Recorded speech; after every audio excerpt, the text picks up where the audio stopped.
Foundations of Amateur Radio.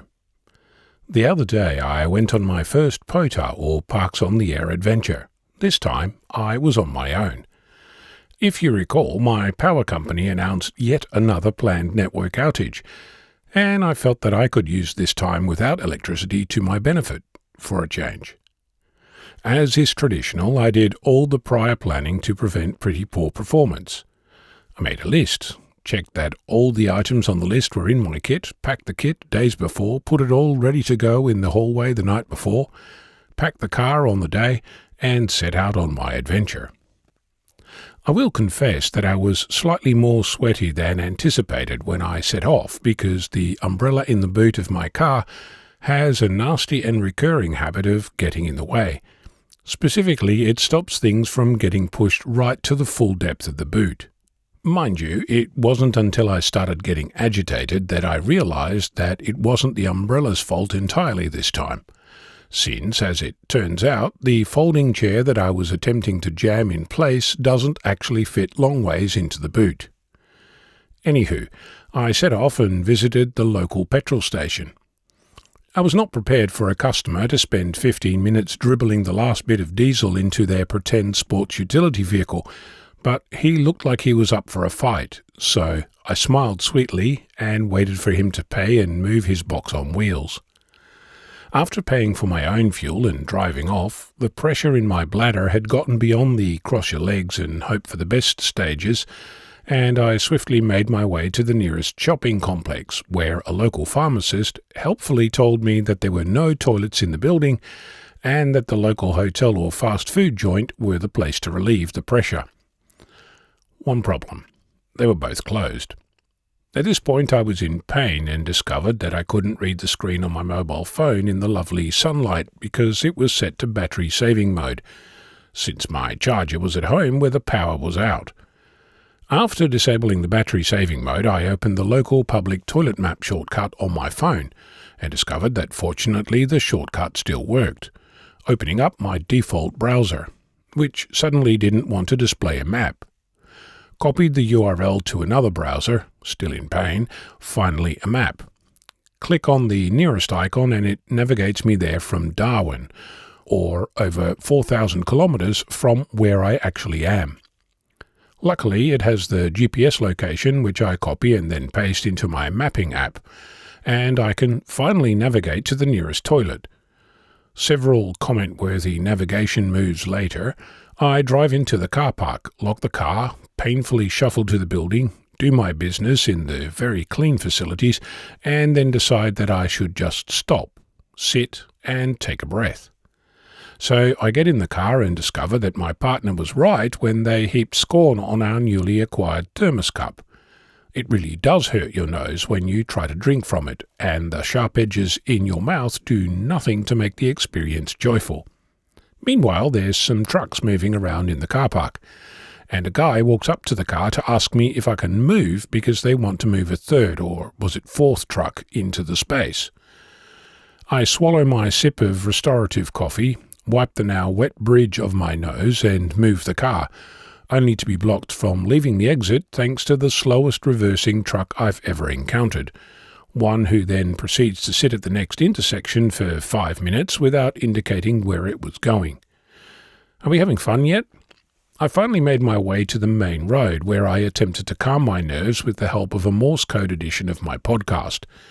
It's been the only exposure I've had to Morse for way too long. This accompanies me to my first destination, breakfast. I'm going to skip past the drivers in the centre lane driving at 10 kilometers per hour below the posted speed limit, or the ones who think that jumping out of a side street in front of you is normal and safe driving practice. At every traffic light I celebrate the pause with a sip from my coffee and a furtive wipe of my nose, which is being assaulted by the lid of the cup. I arrive at my breakfast destination and fear the worst. Their car park is almost empty. I've never seen it this quiet, and I didn't check to confirm that they were open, or not. I look at my map application and remember to turn my phone back to battery saving mode.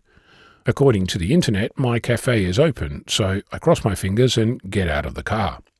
To my delight, they are absolutely open, make me a lovely breakfast and provide the needful for lunch too. I have a big day planned after all. After enjoying breakfast and hot chocolate with 2 marshmallows, I get back in the car and navigate to my planned set-up location. As I drive into the park, I notice something that I hadn't the last time I was here. I'm descending, as in, the deeper into the park I go, the more I go downhill. That in and of itself isn't a cause for concern were it not for the fact that the local repeaters are on the hilltops that overlook the city, and I'm several hills inland and travelling into a valley. I'm keeping my eyes open for side roads and alternatives, but gamely proceed to the formal entrance of the park, where I pay my $17 to have a car with a maximum of 12 passengers enter the national park. I drive to the location I have planned and discover that there's a car park quite close to the gazebo I've earmarked, so I park there. I figure that before I get all set up in the gazebo for a day of radio, I should first check what I can learn from where I'm parked, especially since I'll need to pull the gear out of the car either way.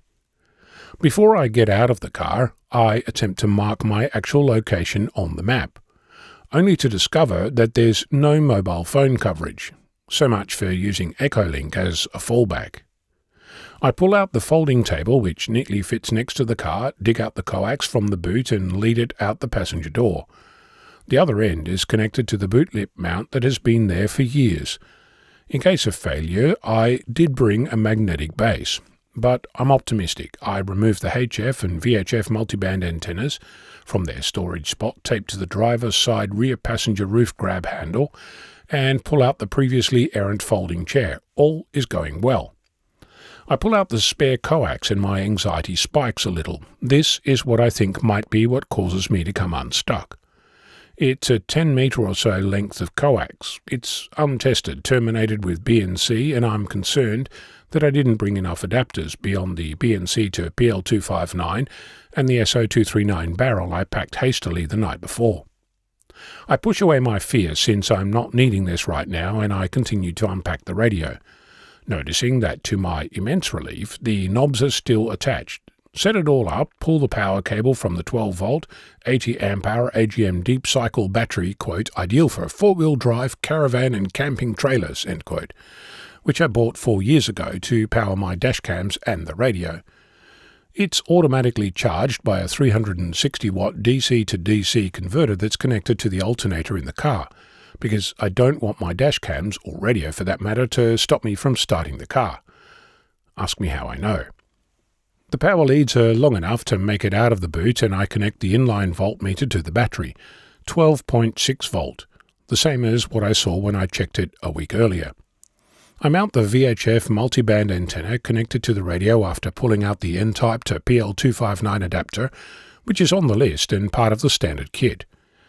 I take a breath and turn on my radio, tune to the local repeater frequency and hit the PTT. The radio is set to 5 watts and I'm hoping to hear the repeater tone. Nothing. I check all the repeaters in my radio, about 7 of them. None of them do anything. Then I hear a click. I've been on air for all of 3 minutes. I notice the radio is turned off. I've seen this before. Sometimes stray RF gets into something and causes the radio to stop. I turn it back on and notice the voltage on the display of the radio. 9.65 volts. That is not good. I check the inline voltmeter. It doesn't even display anything. I turn off the radio to save what little power I have. I take a moment to consider and attach the HF antenna, hoping that I can run the radio for a few seconds to check the local 10-metre repeater. All is good to go. Turn on the radio and it won't even turn on, just flickering on and off. I feel like I want to cry, but there doesn't seem to be any point. I pack everything back up, the water, my hat, the radio, the coax, the antennas, the table, the chair, put it all back in where it came from, even the sandwich I was going to have for lunch. After slowly reversing out of the car bay, looking carefully at the ground to make sure I didn't leave anything behind, I make my way out of the park. I've been there for a grand total of 29 minutes.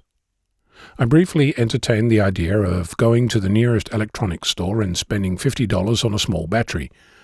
But I don't actually have a working charger, and spending several $100s on a charger and battery is not really in my budget at the moment.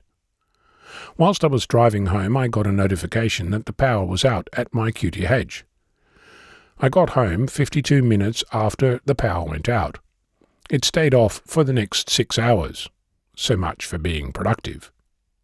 My friend Charles, November Kilo 8 Oscar, tells me that his first few activations were a bust. He's a Sapphire POTA activator with 609 activations across 372 parks, so there's hope for me yet. In looking back at this adventure, I was planning for failure. I'd thought through all the different permutations of what might happen. Not for one moment did I consider that my battery might be a single point of failure. That said, there were hints that not all was well. The 12.6 volts was one hint. The fact that my dash cams have been acting up was another. I had been on the hunt for a battery monitor for the past 2 years to discover precisely what was going on, but I haven't found one that doesn't require a specific app that needs to know where you are or what's in your diary, so I put it out of my mind. As it happens, that was where I made my rookie mistake. Mind you, part of me knows that I don't have another battery anyway, so it really didn't matter if the battery was faulty or not. Either way, I wasn't going to connect my radio to my car battery. I learned that lesson well over a decade ago.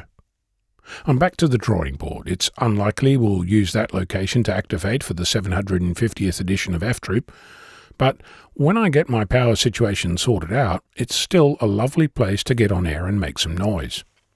I'm Ono. Victor Kilo 6, Foxtrot Lima, Alpha Bravo.